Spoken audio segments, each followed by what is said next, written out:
আমি advocate Sheikh Zubair Hossain, the legal solution law ফার্মের পক্ষ থেকে সবাইকে শুভেচ্ছা অভিনন্দন।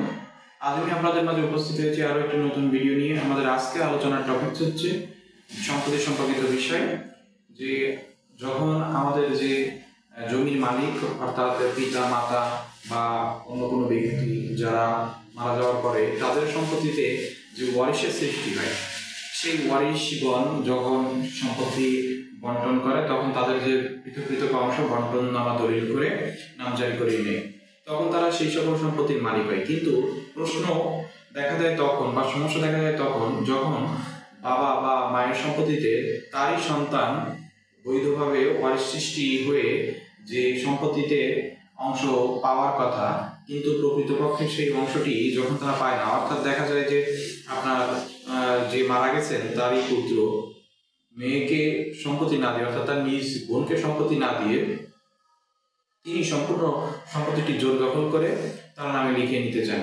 এক্ষেত্রে মেয়ের বা ওই মৃত ব্যক্তির কন্যার কি ধরনের প্রতিকার রয়েছে? তো প্রায় সময় এরকম দেখা যায় যে আমাদের সমাজে বিশেষ করে মেয়েদেরকে খুবই অবহেলা করা হয় এবং মেয়েদেরকে তার নিজ সম্পত্তিতে যে অংশটি সেই অংশটি দেওয়া থেকে বিরত রাখার জন্য তারই ভাই অর্থাৎ তারই রক্তের ভাই, আপন ভাই কিন্তু বিভিন্ন সময় বিভিন্ন ধরনের সহজাতরি কলা কৌশল করে থাকে এবং দেখা যায় কি একটা সময় যে এই কারণেই শুধু তাদের মধ্যে একটা সম্পর্কের অবনতি ঘটে। অনেক ক্ষেত্রে কিন্তু বোনকে মারধর করেও কিন্তু তারা বাড়ি থেকে বের করে দেয় এবং বলে যে বাপের ভিটাতে কখনো আর আসবি না। তো এই ধরনের ক্ষেত্র থেকে আপনাদের বাঁচার জন্য আপনাদের প্রাথমিকভাবে কি করতে হবে? প্রথম হচ্ছে যে যখনই আপনার পিতা বা মাতা মারা যাবে সাথে সাথে আপনারা করবেন ওয়ারিশের যে সার্টিফিকেটটা আছে ওয়ারিশ কায়েম, ওই ওয়ারিশ কায়েম উঠায় নিয়ে আসবেন। নিয়ে আসার পরে আপনার বাবার যে লেটেস্ট যে খতিয়ান ছিল সেই খতিয়ানটি নিয়ে যে নামজারি করিয়ে নেবেন, বন্টননামা দলিল করে নেবেন। এতে করে আপনাদের আর কিন্তু কোনো ধরনের সমস্যা হবে না। আর যদি দেখা যায় যে এরকম আপনি বন্টননামা দলিল করতে যাচ্ছেন বা আপনি আপনার সম্পত্তি মেয়ে হিসেবে আপনি যে সম্পত্তি মালিক সেই অংশটি আপনি চাচ্ছেন, কিন্তু আপনার ভাই কিন্তু আপনাকে দিচ্ছে না, অর্থাৎ আপনার ভাই আপনার সাথে খারাপ আচরণ করছে বা চলে বলে কলা কৌশলে আপনার সম্পত্তি থেকে বঞ্চিত করার জন্য বিভিন্ন ধরনের কার্যকলাপ সে করছে, সেক্ষেত্রে আপনি কি করতে পারেন? সেক্ষেত্রে আপনি একটি বন্টনের মামলা করতে পারেন, অর্থাৎ আপনি বাটোয়ারার মামলা করতে পারেন। এই বাটোয়ারার মামলাটি কিন্তু আপনার বেশি সময় লেন্দি হবে না। এক্ষেত্রে আপনি কি করবেন? আপনার যে সকল ওয়ারিশ রয়েছে অর্থাৎ আপনি সবাইকে, আপনি ব্যতীত সবাইকে যারা বৈধ ওয়ারিশ তাদের সবাইকে আপনি কি করবেন? বিবাদী করবেন। বিবাদী করে কিন্তু আপনি দেওয়ানি আদালতে মামলা করলে, যেহেতু এখানে আপনার পাওয়ার পৈতৃক সম্পত্তি, এখানে সম্পত্তি অ্যাসার্টেইন করা আছে, এখানে শুধু বাটোয়ারার বিষয়টি রয়েছে, সুতরাং এই ক্ষেত্রে আপনার বেশি দিন সময় লাগবে না। তো সেই ক্ষেত্রে কি হবে? আদালত আপনাকে একটি বাটোয়ারা দলিল করে দিবে, ওই বাটোয়ারা দলিল অনুযায়ী আপনি কিন্তু নামজারি করিয়ে নিতে পারবেন। এবং আপনি যদি দেখেন যে কোনোভাবে আপনার সম্পত্তি অন্য কোনোভাবে বুঝে দিচ্ছে না, সেক্ষেত্রেও আপনি কিন্তু নির্বাহী ম্যাজিস্ট্রেট আদালতেও আপনি মামলা করতে পারেন।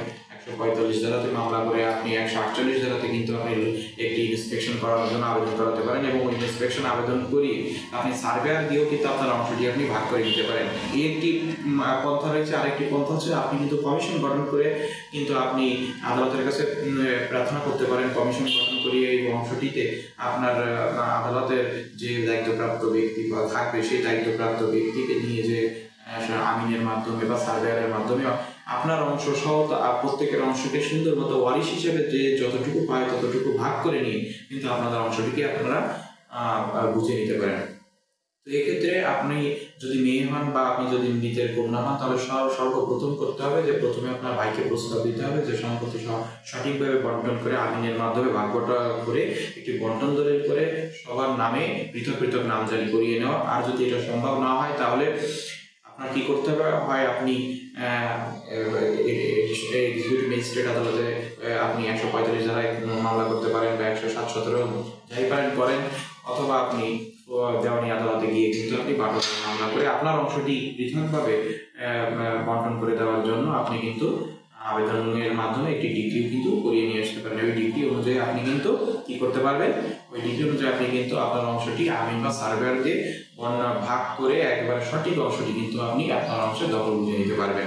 এছাড়া আপনি মনে করেন যে দখল পুনরুদ্ধারের মামলা করতে পারবেন, যে আপনার যেহেতু আপনি এটা দখল দিচ্ছেন, আপনার দখল থেকে যে উৎখাত করছে, এক্ষেত্রে আপনি দখলের পুনরুদ্ধারেরও মামলা কিন্তু আপনি করতে পারবেন।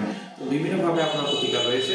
তো এই ক্ষেত্রে আপনাকে প্রথমে আপনার অংশের বিষয়ে সচেতন হতে হবে, অর্থাৎ আপনার ভাই যেন সব অংশটি তার নিজ নামে রেকর্ডভুক্ত না করে নেয়, এই দিকে আপনার খেয়াল রাখতে হবে। অর্থাৎ দ্রুত করতে বলছি এই কারণে যে আপনি ডিলে করলে হয়তো আপনার ভাই আজ দিব কাল দিব এই করতে করতে তার নামে কিন্তু রেকর্ড করিয়ে নেবে, পরবর্তীতে কিন্তু আপনার রেকর্ড সংশোধনের মামলা করার পরে গিয়ে আপনার কিন্তু বারবার মামলা করতে হবে। সুতরাং এই রেকর্ডটি হওয়ার পূর্বেই আপনি কি করতে পারেন, আপনি আরো এসিডেন্টের কাছে আপনি নামজারিকে জমা খারিজের জন্য কিন্তু আপনি মামলা করতে পারেন। তো বিভিন্ন ধরনের পন্থা রয়েছে। তো আজ আপনাদেরকে এতটুকুই বলছি, এবং অন্য কোনো দিন যদি